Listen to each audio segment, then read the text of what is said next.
Pozdrav svima, evo brze upute kako napraviti butabilni USB za instalaciju Windowsa 10. Prvo odete na Google i potražite Media Creation Tool. Njega ćete naći na Microsoftovoj stranici, znači microsoft.com, download Windows Disk Image File. Tu imate dva linka, ažurirajte odmah i preuzmite alat odmah. Ovo je preuzmite alat odmah. Media Creation Tool 19.03 Save file. Ovo 19.03 to je trenutna verzija. Kad se file preuzme, znači 18,5 MB, kliknete.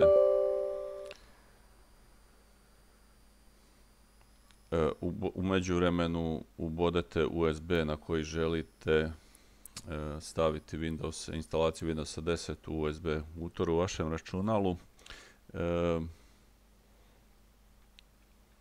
Pričekate.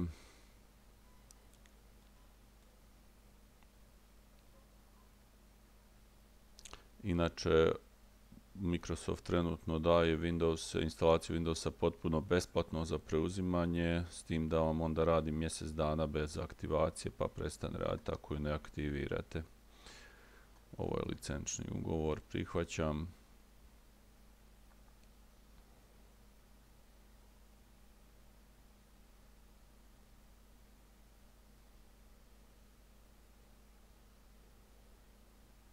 Za najveću brzinu instalacije najbolje imati USB 3.0 USB stick. Trenutno na našem tržištu najbrži USB stickovi su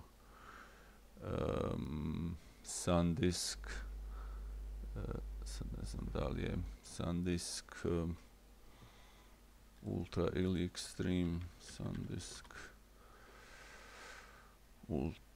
Extreme, SanDisk Extreme su najbrži stikovi. Evo ga ovaj SanDisk Extreme Pro, najbrži stikovi na hrvatskom tržištu. Ovo su SD kartice, isto ultra brze, tako da preporučam. Evo ga, znači Media Creation Tool nudi odmah nadogradi ovaj PC ili stvori instalacijski medij. Može napraviti DVD ili sodateku, ali većina današnjih računala nema više DVD čitač.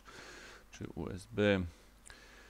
Pita vas koje ćete opcije vam koristiti preporučene ili možete odabrati ako isključite. Znači jezik možete odabrati.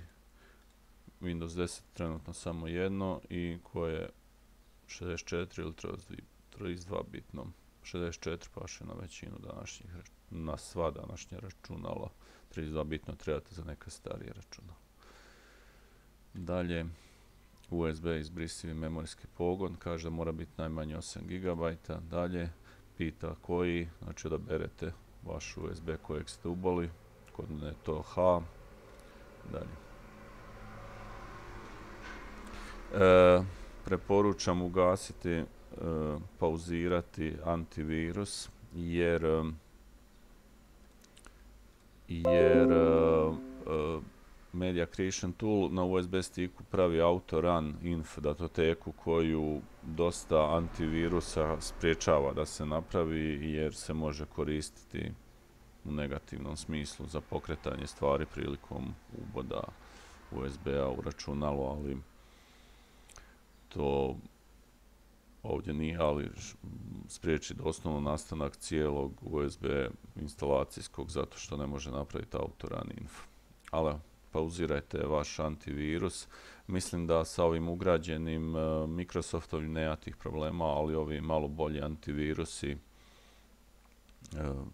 većinom to spriječe. Evo ga, to je to. Ovo će potrajati jer on sad downloada instalacije datoteke s interneta i onda će ih pisati na USB stick. Inače, što se tiče aktivacije, možete kupiti na eBayu ključ za Windowse dosta povoljno. Ja pretpostavljam da to nije full legalno, ali radi. Znači isprobano Windows 10. neki